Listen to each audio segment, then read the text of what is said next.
What's up everybody? Welcome to I Speak Organized. This video is part 3 of my series all about the best practices for decluttering your old clothes. And in this video, I'm going to be discussing specifically how to donate and recycle your old clothing that's not going to sell. And as a professional organizer, this is something that I do for my clients on a weekly basis. So I have a lot of information and a lot of tips to share on how to do this the easiest and most effective way. So if you're interested in learning more about it, stick around and let's get into it. My name is Melanie and I'm your professional organizer and productivity consultant. What does that even mean?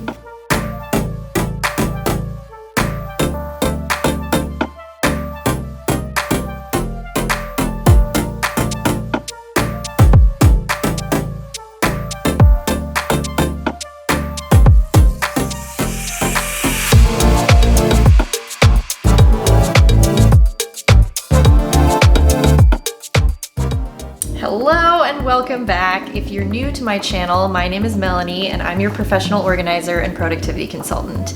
I help hardworking families and professionals find form in their space and purpose for every phase of life. If you are into all things home organizing and decluttering tips, as well as motivation techniques and productivity practices, then you should consider becoming a member of my speaker fam. All you have to do is hit the little circle icon of my face at the end of the video, or at any time tap the subscribe button down in the corner, and that will make you an official subscriber. I would be absolutely honored to have you.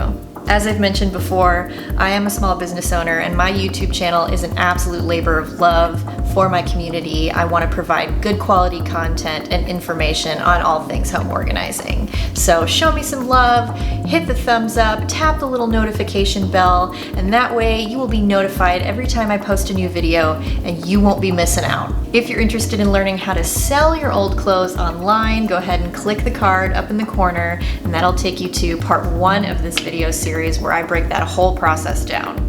And if you're interested in learning how to work with a consignment shop in your area, I also have part 2 up in the corner over here. Take a look at that and learn about that process as well. You will notice that I'm wearing a completely different outfit and different hair in the following clips because they are previously recorded from a video that was far too long on its own. Now we're going to talk about what to do when certain items don't sell, and we have options here.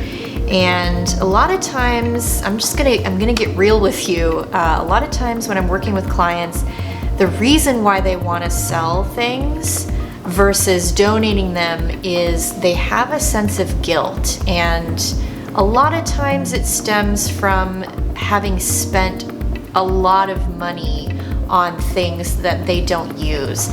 And you know, we've all been there, myself included, and the one thing that I like to tell people is that the money was gone the minute that you bought the item and brought it home. So it's gone, there's nothing that you can do about it. You're not going to make that money back necessarily by selling it. You might make a portion of it if you're lucky. But you know, it's okay. That's if you enjoy the resale process or you really need just some extra spending cash, then this is a great option.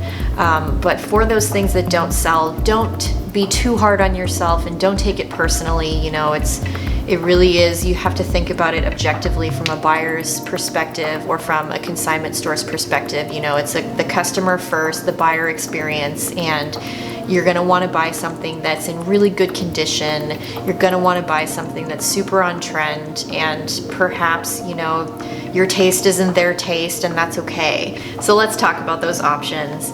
And there are tons of local and national organizations that make it very easy to donate. The first one obviously being Goodwill, and that one is probably the easiest and will help you move a large quantity of stuff, and you know that at least some of it will be used again. But there are other options that you might want to consider.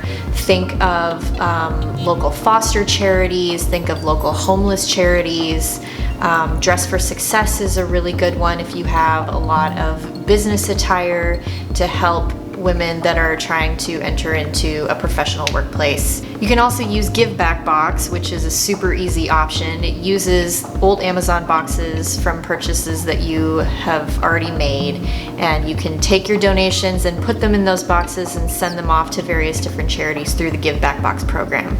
I'll make sure to link all of the stuff down in the description below so you can check it out and see what works for you. Another option is Planet Aid. They usually have donation bins set up in church or gas station parking lots. You can go to their website to see where a donation box might be near you. And then there's also organizations like Zappos for Good that partner with places that will actually recycle your clothing so you can keep it out of landfills. If it's really just not even in a good enough condition to donate, you can also recycle it. So make sure you check out that in the description below as well. If you ever need to reference any of the information we discussed in this video, I wrote a big old long guest post about it to a friend of mine, and I'll make sure to link to that post in the description as well. All right, friends, thanks for sticking around, and that wraps up part 3 of this video series. As always, I have all of the resources linked down in the description area of the video, so scroll on down if you need to get in touch with any of those companies. Don't forget to like this video, comment, subscribe. Any engagement would be appreciated. Even if it's negative, it's still engagement, so hit me with it. And I really appreciate you being here. Thank you so much. Have an awesome day. I'll see you guys in the next video. Bye.